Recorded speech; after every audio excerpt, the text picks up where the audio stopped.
Assalomu alaykum azizlar. Demak, bugun biz endi savollarni yozmish qismiga keldik. Yozmish qismidagi savollarni tahlil qilishga davom etamiz. 2022-yil 4-dekabrda tushgan savollar. Demak, A savol aytyapti, tinglama, mana shu tinglama berilayotgan ekan. A savolda aytyapti, tinglama bitta ildizga ega bo'ladigan kaning eng katta qiymatini toping deyapti. B savolda tinglama bitta ildizga ega bo'ladigan kaning barcha qiymatlari yig'indisini toping degan savol ekan. Endi tinglamani yechamiz, bitta ildizga ega bo'ladigan qilib. Endi umumiy makhraj bersak, bunga x kvadrat minus bittadan beramiz. Bunga esa x minus bittadan, bunga x plus bittadan umumiy makhraj beramiz.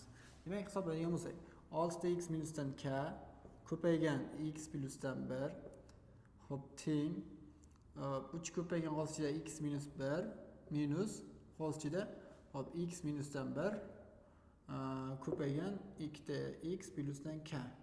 Makhrajni tashlab oldim. Makhrajda endi men bunga yozib qo'yaman, aniqlanish sohasida x teng emas 1, x teng emas minus 1 deb qo'yaman. Chunki bu aniqlanish sohasiga tegishli. Endi ketdik. Buni ochib chiqadigan bo'lsam, 6x kvadrati plusdan 6x minusdan kx minusdan k teng ekan 3x kvadrati minusdan 3. Buni hisoblasak endi minus, buni ochib olsam, demak 2x kvadrat plusdan kx minusdan 2x minus k. Endi ochib chiqaman buni. Soddalashtiradigan bo'lsak, demak 6x kvadrati bunda 6x minusdan kx minusdan k teng bo'lib qolar ekan 3x kvadrat minusdan 3 minus 2x kvadrati hop keyin minusdan kx plusdan 2x plus k bo'lib qolar ekan. Endi bir tomonga qo'yamiz mana. 3x kvadratdan x kvadratdan 2x kvadrat aytsak x kvadrat qoladi. Bu tomonga o'tkazsak, demak 5 ta x kvadrati bo'lar ekan. Endi keyin hop, mana bu yerda 2 ta x'imiz bor, bu tomonda 6 ta x. Bu yoqqa o'tkazsak 4 plus 4 ta x bo'lib qolar ekan. Keyin endi qaraymiz. Mana bu yerda minus kx bor, bu yerda plus kx bor. Ikkalasini qisqartirib yuborsak ketadi ekan o'zi. Ketdi. Endi nima qolyapti bizga? Minusdan 2 ta k, mana minusimiz bu yoq plus ekan, plus 3 teng bo'lar ekan 0 ga. Endi mana shu tenglami nima bo'lishi kerak ekan? Qachon bitta ildizga ega bo'ladi?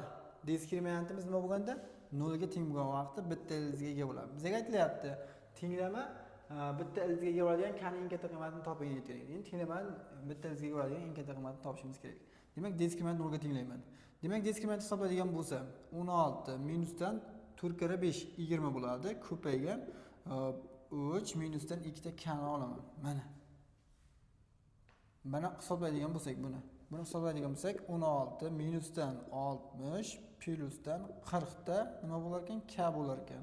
Mana shuni nimaga tenglaymiz? 0 ga tenglaymiz.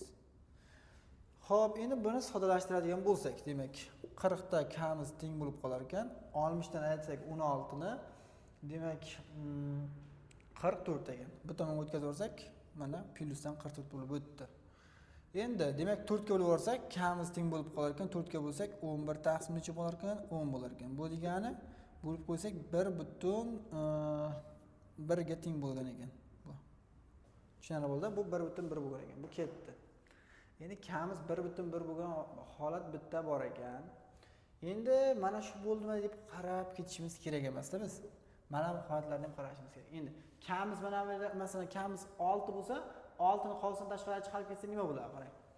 Mana bu kani 6 ga faraz qilsak, 6 ta x minusdan 6 taqsim nima bo'ladi? X minusdan 1 teng bo'ladi 3 minusdan 2 ta x plus 6 taqsim nima bo'ladi? X plusdan 1.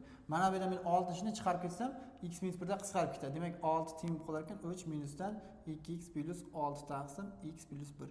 Bu nima degani? Bu degani x ga nisbatan bitta ildizga ega bo'lib qoladi-da faqatgina. Demak bunda qanoatlantiriladi.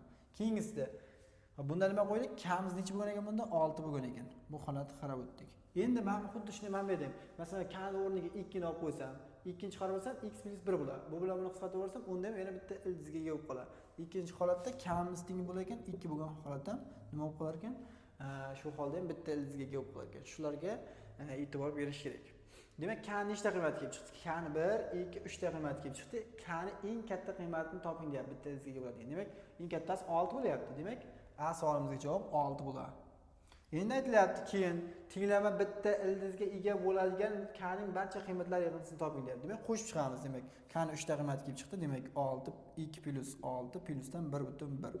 Qo'shadigan bo'lsak, 8, buni qo'shsak 9/1 ga teng bo'lgan ekan.